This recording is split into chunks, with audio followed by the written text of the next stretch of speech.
Welcome to the Carys event. Been quite a busy couple of days here so far. It's been quite interesting to get out and be to an actual event and see people and everything else. So we thought we'd take the advantage of having something that we've been planning for quite a while really, which we would otherwise have had as a round table, but we thought whilst this was quite a good area for people to meet and discuss things, we thought we'd tackle which is quite a difficult subject for a lot of people in the industry to grasp hold of at the moment, which is diversity and inclusion, which is causing all kinds of problems, different views, but nothing has emerged that I don't think is particularly practical in the market that helps AV companies cope and plan for and execute good working practice that promotes D&I, if you want to call it that. So I thought we'd get a good cross-section of people who talk a lot of common sense and are experienced and cover lots of areas and have different views about some of the problem areas that potentially people see as problems, but they're challenges or whatever it is. There are no problems in a sense, it's just mindset, I think, ultimately. But we thought we'd go through and get them all here today, and thank you very much for all coming. Quite a challenge to get everybody here, and glad you all turned up. And I shall start at the end. Joel, at the end, Vice President Maverick AV Solutions Europe, and it's Joel Chimoindes. Thank you, Clive. After all these years, Joel Chimoindes, that's right. Thank you. Joel Chimoindes. Thank you. Carys Green, Regional Sales Manager, Shure UK. Yeah. Lucinda Faucheux. It's a lovely French name, and they've anglicised it. It's terrible. I think it was a Faucheux, and just let the whole thing rhyme. Far more glamorous. To Lucinda's right is Graeme Massey, who's Managing Director of JacobsMassey, the recruitment company. Iffat Chaudhry, Bid Manager, Involved Visual Collaboration. Oh. Such an intriguing job title, anyway. It is. And Faye Bennett. Very tolerant woman, AV and Technical Services Strategy Consultant, and runs her own company. And we've recently featured her in the magazine. So, it's lovely to see you all. Thank you all for coming. Now then, where do you start with all this?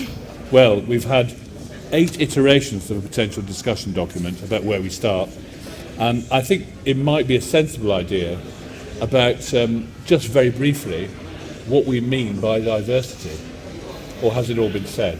Well, I mean, with diversity, it's making sure that you have a diverse culture, you have people from different backgrounds, different ethnicity, and ensuring that that is inclusive for everybody to be able to be within your company and be happy. That for me is what diversity is, and being inclusive from a cultural point of view. When we talk about inclusive, what do we mean? Ensuring that everybody has input into the company, that you don't feel that you're left out, that you feel that you are part of that business rather than being on an outsider point of view. Carys, would you concur with that? Yes, absolutely agree with what Lucinda said. I think the more diverse a company, the more ideas and opinions and different ways of working come across, rather than if everyone's from the same background and the same age group, then you're going to have a limited number of ideas and thoughts. And I think that diversity is so wide-ranging. I think sometimes there's a tendency to still, and it is part of it, sort of race and ethnicity and background, but I think there's a lot of other things as well, like upbringing and, even regionally, and there's just a lot more to it, I think, that we need to take into consideration when we're talking about diversity as a subject. I mean, if I don't think that's probably the thing that people find almost intimidating. There is so much in it, and where do you stop? I think the list seems endless, really, doesn't it? It almost seems like life in general, I think we can simplify things. I really agree with Faye, and I have said to people, if you had 10, let's go for the stereotype, white males working in your organisation, you've still got 10 people who've had very different life experiences. And if you take the time to find out about what they're bringing, actually you can create a diverse culture. It doesn't mean you have to look diverse, because one of the challenges is you don't want it to be a tick box that actually you're recruiting somebody because they're a certain colour or a certain demographic or a certain ethnicity, but actually take time to find out about the people you have got. And you'll find that actually naturally changes the culture, because you're actually bothering to find out, well, what works for you, and create that equitable work environment. That for me, that's the starting point of diversity. It's not about, I think too many people are going out and they're not doing anything and then nothing happens. But start with what you've got.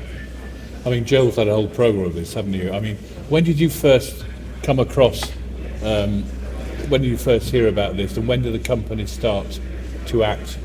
Have all felt it needed to act and think differently? You know, we were very fortunate that at a CEO level inside Tech Data, our CEO Rich Hume, 4 or 5 years ago now, when he joined the business, he had his philosophy is around servant leadership, and actually one part of servant leadership is creating an environment where everybody can succeed no matter what their background is and can be the best version of themselves. And so because of that, you know, we are, as an organisation, both inside the wider Tech Data business and the Maverick business, just hugely focused on how do we create this. And it's not easy, right? You know, there's things that have to be addressed, and I'm sure you'll come on to some of the problems in a second. But actually for us, I think the biggest step for us is everybody being able to talk about it in a free and open environment without fear of offending anybody.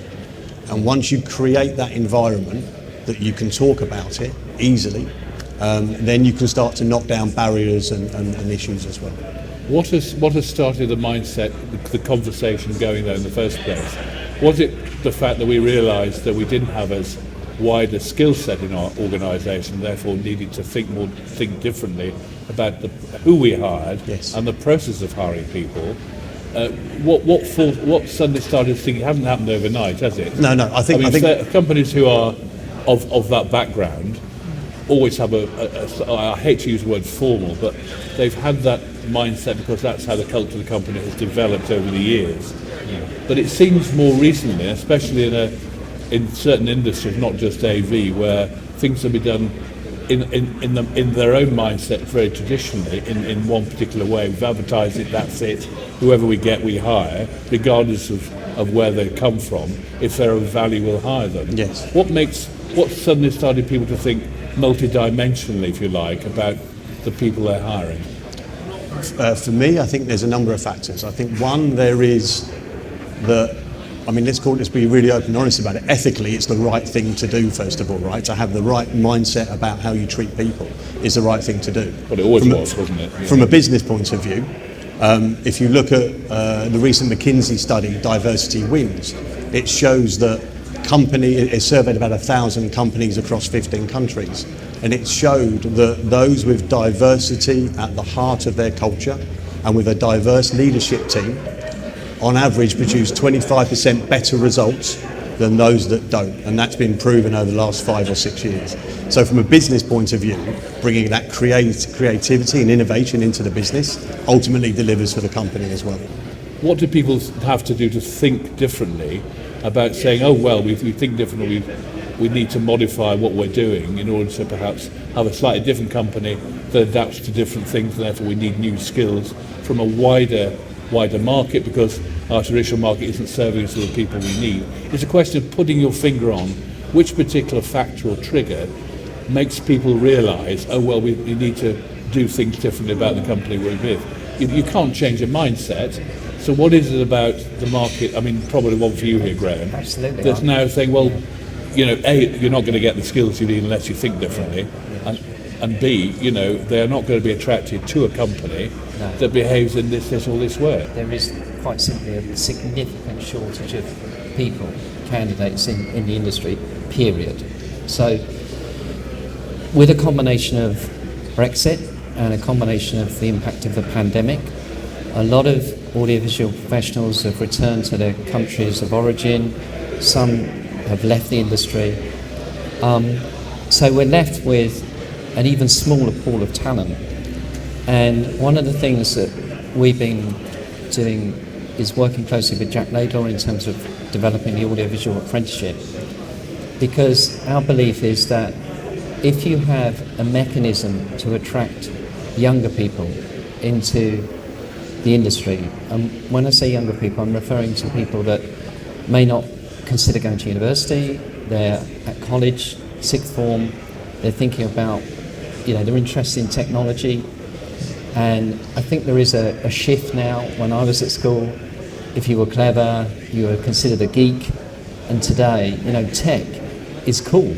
It's cool, right? It's good if you're smart and you're interested in technology.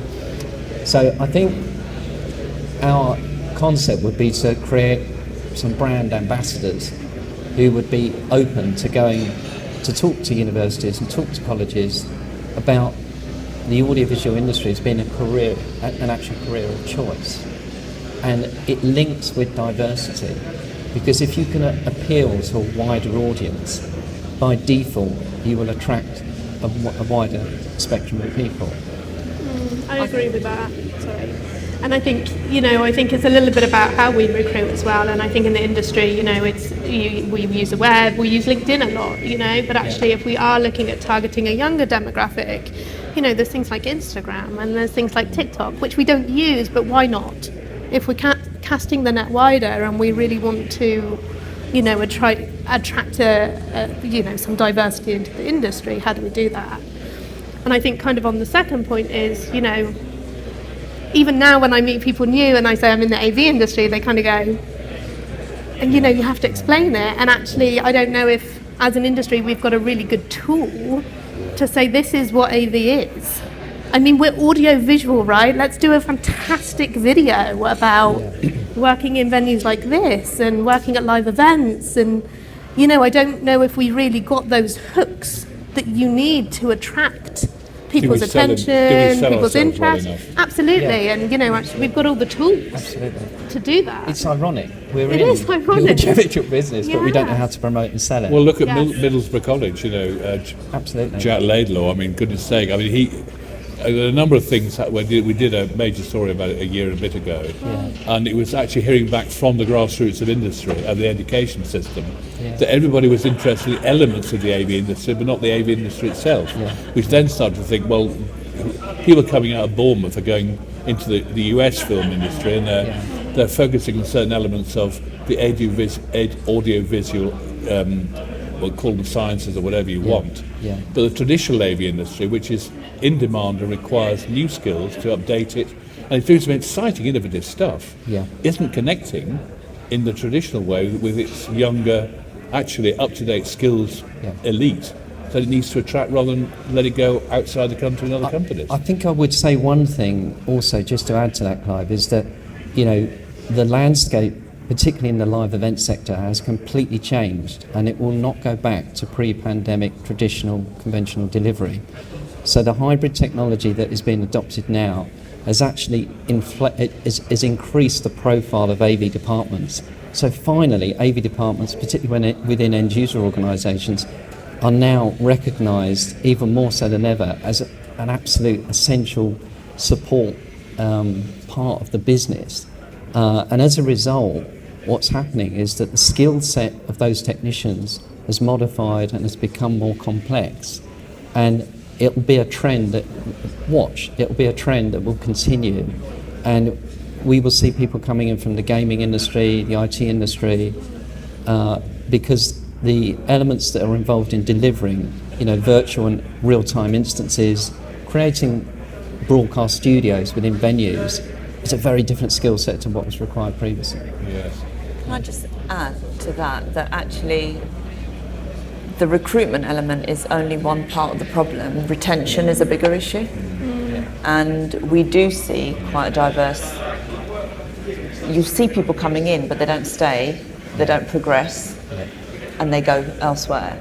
And I think hand in hand, and coming out of the pandemic and everything that's coming with that, we've got to address things like people who have been in long-term unemployment, debt is going through the roof. If we're not actually recruiting people and paying them enough, they won't stay. I agree. So I think organisations need to actually listen to the concerns that their people have and think about the true cost of being employed, because in the last month I've had a few people actually tell me they're leaving the AV industry to go and work as delivery drivers because they can earn more money and have no stress as such, other than getting through traffic and delivering parcels, whatever. Because being at home and going through what all of us have been through in the last year and a half has made, I think, everybody reflect on work-life balance. And actually, I might love my job, but I love my life more. So that working to live, or are we living to work, that balance, I think that's a bigger issue for all organisations. Yes, but if you're having to pay your bills, you'll do whatever's necessary to pay them, though, Exactly. regardless of the industry, you know. Yeah. I see this short-termism about lorry drivers, that's hitting every industry, isn't it, really? Yes, Joel? I was just going to say a word on recruitment, Clive. I think that one of the things that was very eye-opening for all of our managers was some unconscious bias training, which unconscious bias obviously helps you realise what your biases are, right? And all of the managers in the business have done this. It's made a difference to our recruitment, because normally when you're flicking through your CVs, you're making those judgments that you don't know that you're making. And by the unconscious bias, what that's allowed us to do is start to look at and attract different types of talent as part of the interview process. There's also something else at the interview process as well, or at the attracting of the talent side, which is just things like making sure that the adverts, right, are written in the right way to attract talent, right? We stop using aggressive language in these adverts as well, just as an example. And I think the other thing we learned as well, which is there was the old thing about that people, recruit best from their own LinkedIn network, as an example. The challenge with that approach is that people's LinkedIn network is often very similar to them. So you end up just kind of, not really diversifying the approach to your talent. The difficulty, though, I see there, it's a valid point, is when you have a specific requirement or you have established requirements for jobs, we need to have certain skills for that position to function, but we also want a much wider view of what that person could potentially do, not on one magazine, but two magazines. So they have to be flexible, open-minded, a range of skills that perhaps wouldn't necessarily appear on a CV. It's a very difficult thing, phrasing that initial image you're trying to attract people to, really. I don't know how you go about that. I mean, I think the key is to be using specialists that in their industry, like Graeme, where you have somebody who's sat down with you and gone through what you're looking for and what your culture is, so they can find the best fit for you. That's always how I've worked, with recruitment, is you work with them to find who suits your culture and who you're looking for, not just from a standpoint of professional ability, but also from your cultural fit and what's missing in your teams. Because a lot of the diversity that you have is because there's links that you need, or missing people, or missing skill sets that make up that culture that you have. So culture is so important with a company, and what you have as your values and what you look for. And the problem we've got now coming out of COVID is, who do we hire and how do we position our companies and attract people? How do we do it? And I think companies, which comes first? The mindset within the company that helps you run it in a way that's decent, or do you build a profile? How does that go to then a profile that you can sell yourself outwardly to a company? You can't get one before the other, but they're two separate things that one develops on. It's very difficult to know for a company which way to go initially. I think one thing to point out is when it's a candidate-driven market, and what we mean by that, obviously where there are more vacancies than there are candidates, people, what we tend to advise companies is think about how to sell opportunity within the company. So it's not just about filling the vacancy, it's about attracting talent based on where that person could progress within the company. And I think company culture is probably even more important than ever to people when they look for a move. Yes, salary is always a factor, don't get me wrong, but it's much more than that. People want to know the company culture, they want to understand where they can progress. And if you can get that right, what you were just referring to, Clive, we are working with a number of companies at the moment who are doing exactly what you've just described. They've come full circle. We present them with candidates that are good, experienced audiovisual people, and they then interview them with a view to how they could best place them within the organisation. And it's proved to be very successful. They're not recruiting solely by a specific vacancy. So it's interesting. And just about salaries. Salaries have actually increased. So finally, we're looking at a project manager typically pre-pandemic was sort of 35. Now we're looking at 40, 45. So technicians are 30k now as opposed to mid-20s. The whole salary bracket has shifted upwards because they're more in demand. So I'm not suggesting necessarily that's a good thing sometimes if obviously you're the employer because you're having to pay more, but I am saying that the profile of the audiovisual professional has gone up monetarily, but also in terms of what they do as a result of, ironically, the pandemic. And progression is a big thing in terms of retention. Yeah. And I think what some companies are not so good at doing is portraying their strategy, so where they're going, and taking their people with them. So you've got a tough job because you've not only got to sell the candidate, but you've got to sell the organisation. That's right. And if the organisation can't explain where they're going to, where their vision is going, where are they going to be in 5 years, that person has to feel invested that they are going with them and that there's a place for them and there's some future. Yeah. And I think quite rightly, young people will want that. If they're coming into the industry, they want to see, because they'll be thinking, well, actually, I might be early 20s now, but I want to get a mortgage, I want to start a family. You know, those traditional things. If they don't see that that's an option in an organisation, they won't join or they won't stay.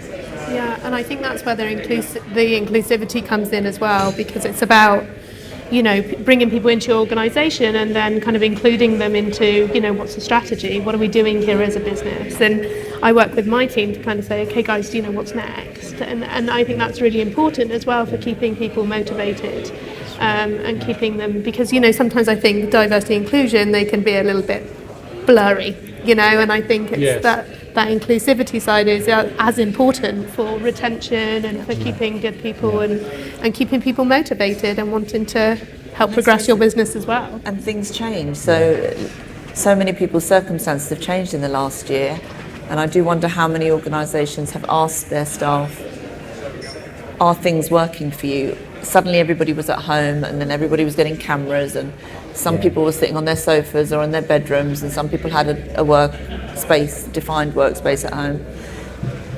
The office, I've always said, is a real leveller, because everybody goes, you know, that actually does create a little bit of equity that everybody's got. But I wonder how many employers are actually asking, is this working for you?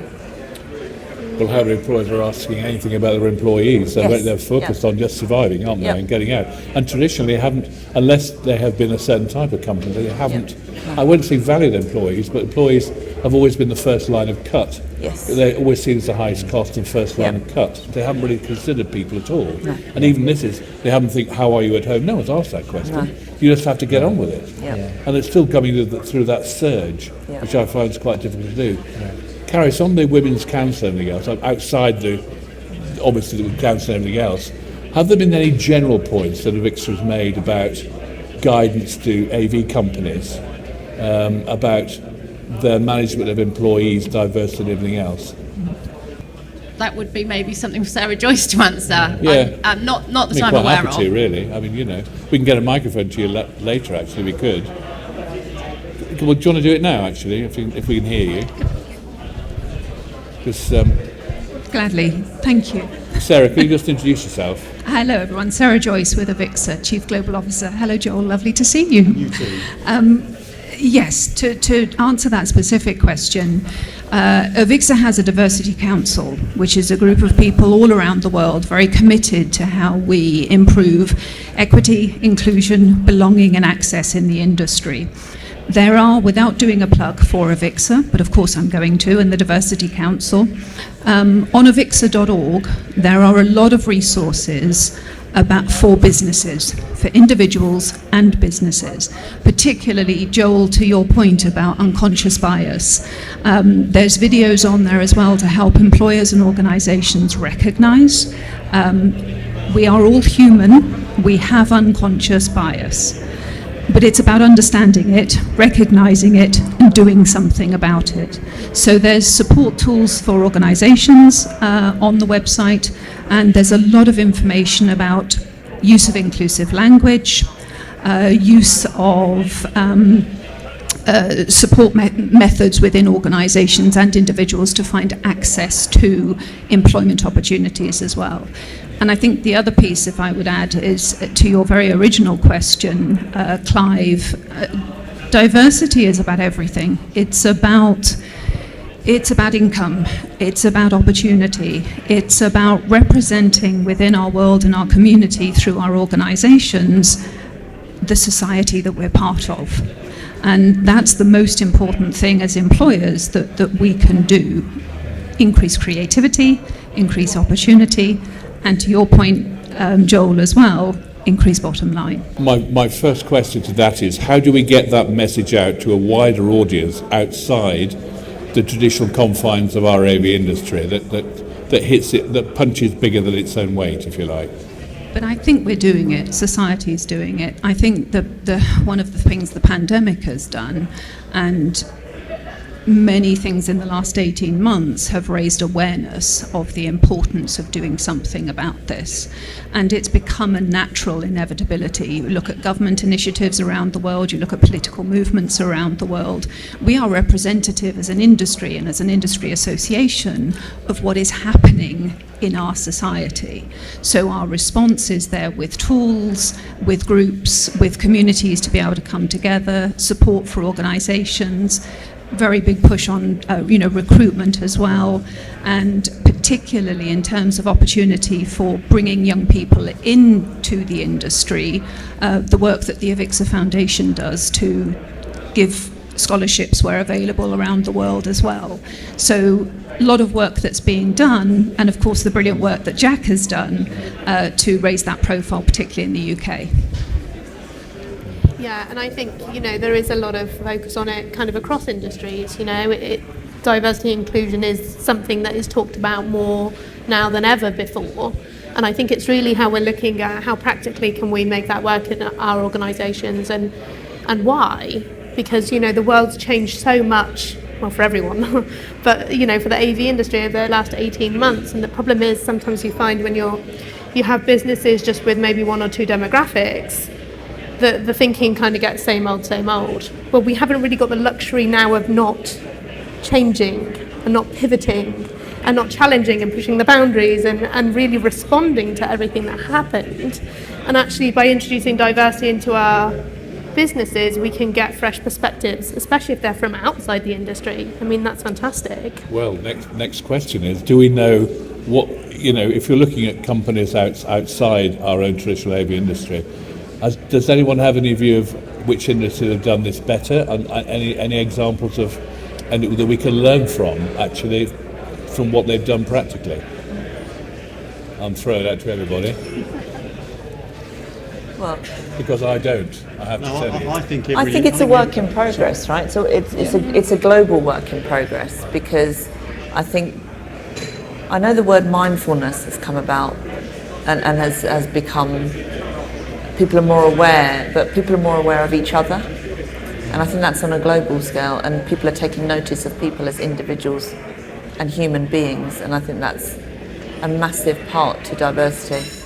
Are we going through some sort of social change in the corporate world then? I mean, it seems as though we're all going terribly understanding and squishy, from a very hard-nosed business world into something that perhaps acknowledges where the real value of their business lies, which has always been with their employees who generate it. But I think being on the hamster wheel pre-pandemic and everybody's just rushing around, we've had to stop, and we've taken, on personal levels, we've taken notice of people that actually we didn't stop long enough to actually think that this is the role this person plays in my life or in my business or in my team.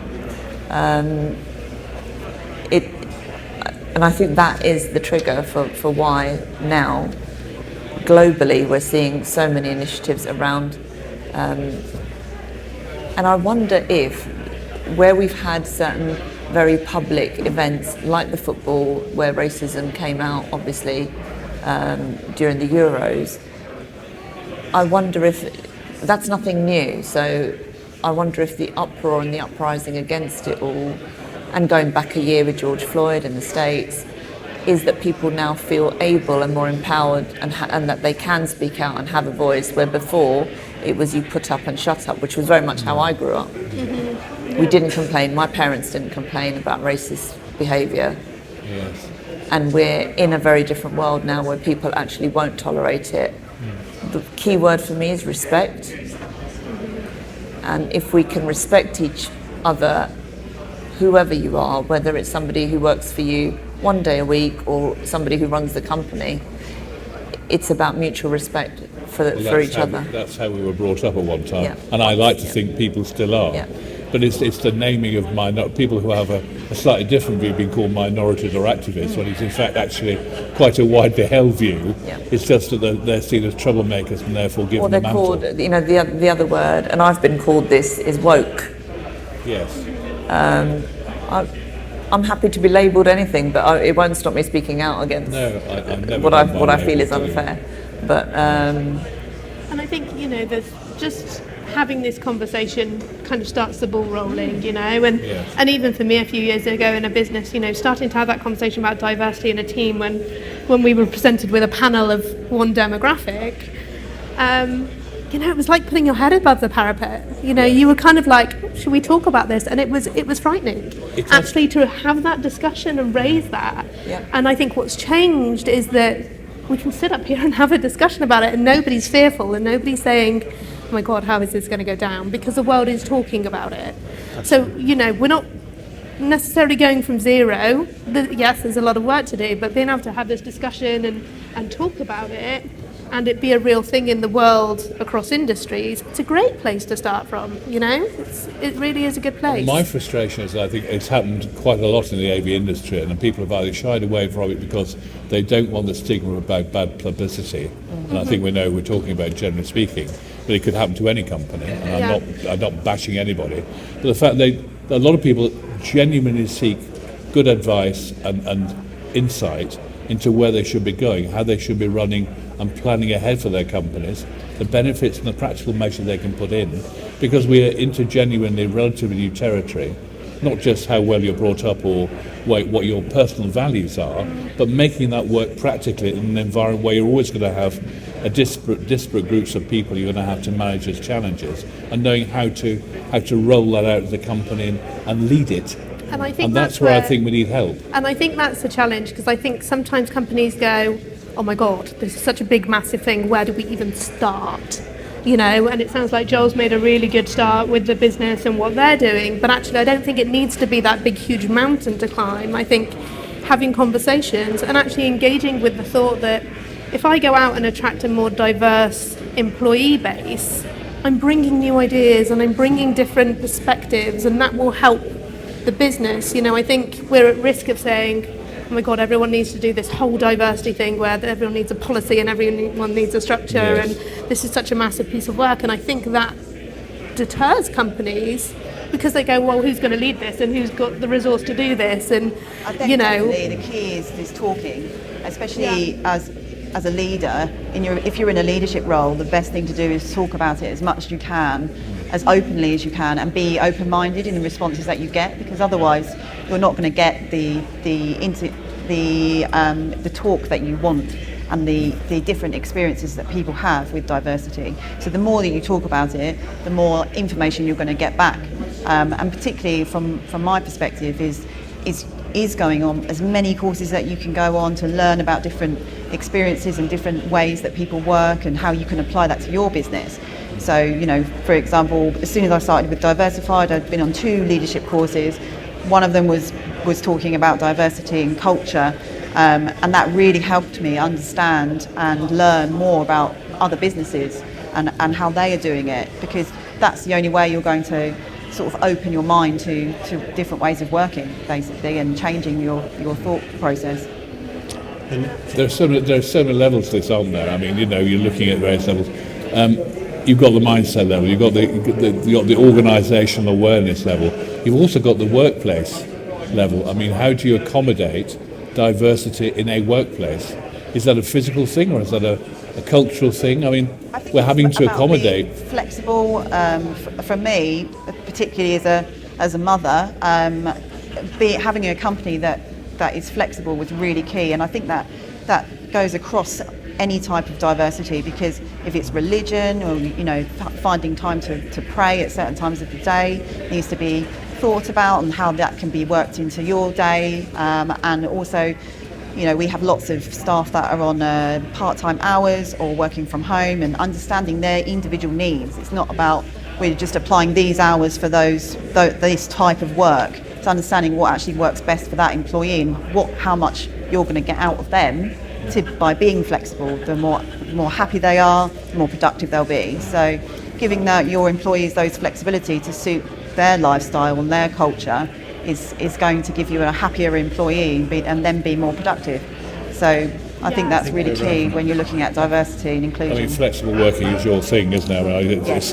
It's almost taken for granted, isn't it? When I worked at Vega, I was one of the first employees to become pregnant, and it was all sort of panic stations. How do we deal with this? And because I was in a senior role, it's how do you? But it's just about being flexible to make sure that you get the most out of your employees and they get the most from you as well, so that you can support them in that transition, because it's a big transition having a baby.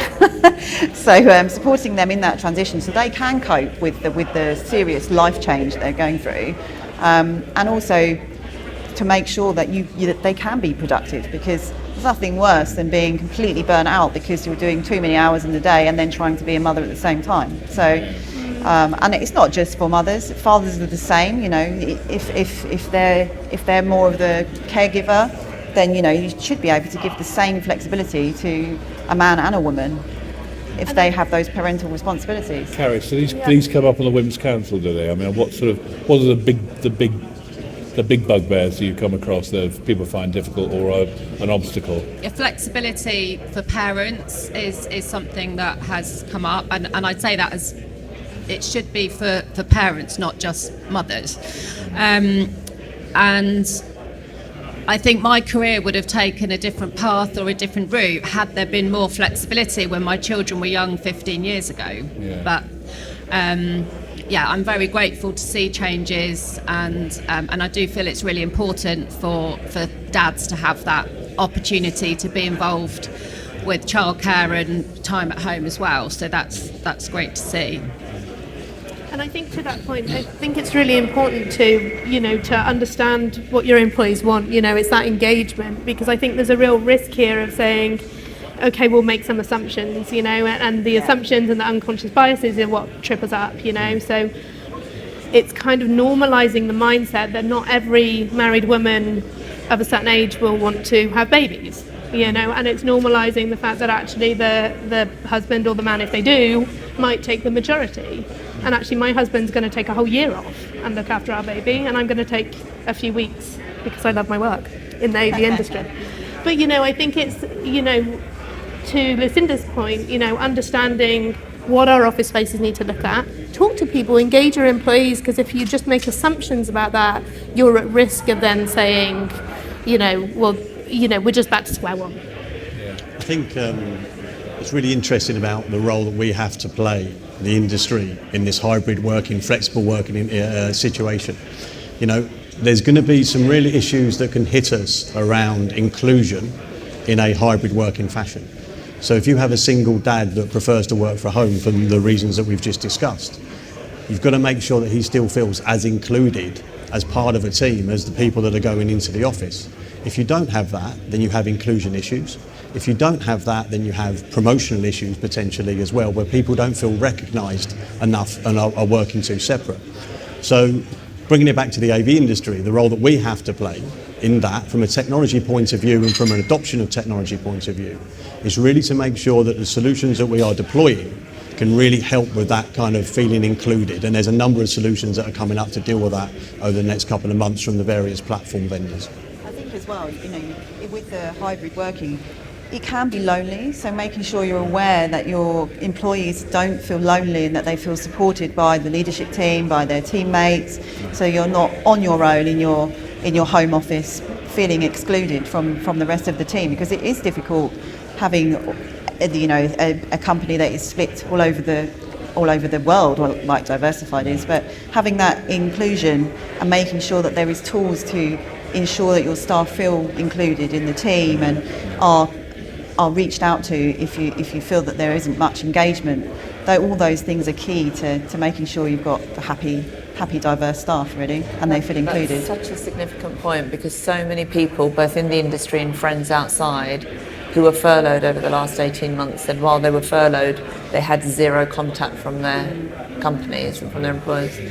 So many people, it's actually quite, it doesn't take anything, does it, to just pick up the phone and give somebody 5 minutes and say, how are you? But, and that has been quite a driver for some people to move, because they just felt, well, actually I'm forgotten, so I may as well go somewhere else. There are going to be some brutal truths that people are going to have to face, aren't they? One is taking a completely different, more supportive role to their staff that they've really previously ignored. Secondly, there's a brain drain going on. We've seen that for the last couple of years. It's been exacerbated by other types of job like the lorries and kind of tempting other people away by high wages. At the same time, that people are considering where their careers are going. And thirdly, a complete problem we've got attracting new people into the profession. All this is coming at the same time, isn't it? That's ironically probably making people rethink how they run their businesses and how they attract and keep and help and manage staff, generally speaking. I don't think anybody's ever done that before. The office is a Victorian concept, and now we're forced with an idea we always thought we were working to that's now been thrust upon us. It's a different set of skills. Actually. Oh, also it's just tech. It's very people-oriented. Yeah, I was just thinking, when you're recruiting, I wonder how many people going for interviews will ask, why did the last person leave? Or what is your staff turnover? Those kind of questions. You know, what do you do to retain your staff? It's one of the questions that we would certainly ask, which is, why has this position come about? Yep. So there's certain sort of stock phrases that we would always adhere to. But it's a very good point. But it's a hard one, because people don't want to. No. Because they might want the job. That's right. You know, that's right. It's a tricky one, but it says a lot if a company can actually speak up and say, well, actually, we do retain, and this is how, or we didn't, and this is what we've done, and now we do retain our staff. Yeah. I think, a slight shift. I was just going to make the point about, we've noticed it within our company. I'm not talking about recruitment. I mean just our own staff. I was talking to somebody the other day, and they were talking about diversity and inclusion, but also equity, and this concept of having emotional equity within the company, and what they were referring to. And I thought, this is so true. With remote working, or let's call it blended working or hybrid, however you want to phrase it, if you can actually appeal to the employees' interest and you listen to their ideas, they feel that they have a voice in the company. And the remote working, what we found, has actually brought us closer together. I know it might sound a bit strange, but I think because we've seen too many Zoom calls about bedrooms and kitchens or whatever it is, but we definitely found that as a team we became closer, and when we're now in the office it is more collaborative, because each employee has brought much more into their ideas, what they bring into the company, and we've found that essentially it's not just a sort of perk to now have the odd day at home, it's how we work as a company. So it means that when we're interviewing, I was interviewing yesterday actually a graduate, one of the first things that was asked was, you know, do we come to this office 5 days a week? And I said, well, no. You know, if there was an event on, or if we were doing something collaborative, then yeah, you know. And straight away it was, oh, that's great. That's so you're trusting me. You're trusting me from the word go. And I think that has been a big shift in company culture. COVID-19 really just forced our hand. There's nothing we could do about it. So when we're talking about trying to shift mindsets, whether it's about diversity and inclusion or anything else, you know, we might not have a massive dramatic force of hand like we've had with the pandemic, but actually that change can happen, you know. So actually, how do we change those assumptions? How do we change the assumptions that this isn't going to work, that's not going to work, because actually it will? And that mindset can shift. It's difficult to do, but it can shift. What's really important as well is the whole change process is embracing change. Yeah. You know, that change is a positive thing, and change to your business is positive. So by having a more diverse culture, you are naturally bringing change anyway, because you're bringing different thought processes into your business. So it is a natural progression within your business, and that is often a positive thing. So definitely I think the key for change and diversity does come hand in hand, really. Just very, very briefly, would anyone like to ask the panel any questions based on their own experience? Or Hi. Iffat mentioned at the start about the beginning of diversity within organisations is to start with what you've got. Now, I think many companies think of diversity in visual terms, so it's gender, race, and so on and so forth. But if we take as read that many organisations in this country are any one of the three or combination pale, stale, and male at their heart, how do we encourage organisations that have that more traditional basis to look at the diversity within what they already have, as well as embracing, diversity in recruitment to bring in a more visually diverse workforce? I think the first thing is to actually talk to your employees, whether you're a tiny organisation or you've got hundreds. You can do surveys, you can actually set up small groups. Until you start to understand more about that person as an individual, as a human being, and make them feel a member of your community, regardless of the colour of their skin or their religion or whatever, that anyone could do that today. It's not waiting to have somebody of colour to join before you talk about race, because there's discrimination of all sorts. There are so many things that are not visual, that exactly what you said. There are issues that people will have that you won't know about because they haven't told you. And men particularly, we've seen such a drive towards men's mental health. Yeah. Men will not tell you we have such a cultural issue around men speaking about things that they're going through at home. If they then at work are putting on a face, if we look at male suicide, for example, sometimes, and then afterwards we think, what could we have done? Was it stress at work? Was there something somebody at work could have helped with? Are they not sharing what's going on at home? And it doesn't mean you've got to bear all. Got to create a trusting environment. Exactly. You talked about respect earlier on. The next point on from that is trust. Yeah. And to have a trusting environment where people can talk about these things. And we're ending where we finished, right, about talking about it. And it's exactly that. It can't just be a bullet point on a meeting every quarter, right? It has to be something that's consistently talked about openly without fear of offending people, I think. And I think that's, as soon as you can get it on the table and create that trusted environment, I think it's half of the battle. Being able to feel that you can speak up is really important. I've certainly experienced things in the past that I didn't speak up about because I didn't feel I would be listened to. So being able to being able to trust your employer to trust you, but you to trust them. it's always culture, it's always really. You lead down that culture, and therefore everybody follows and maintains it. And it's a good thing for company. It makes people feel good. They know where they're coming from. They have security and the comfort to know that company's being driven in the right way. And it's contagious, Clive, as well. It's contagious in the organisation once you establish that. I think so. Right, 3:00. We're going to be kicked off for our next session now before I get beaten up completely. Thank you so much. I think it's been great. Thank you. Thank you.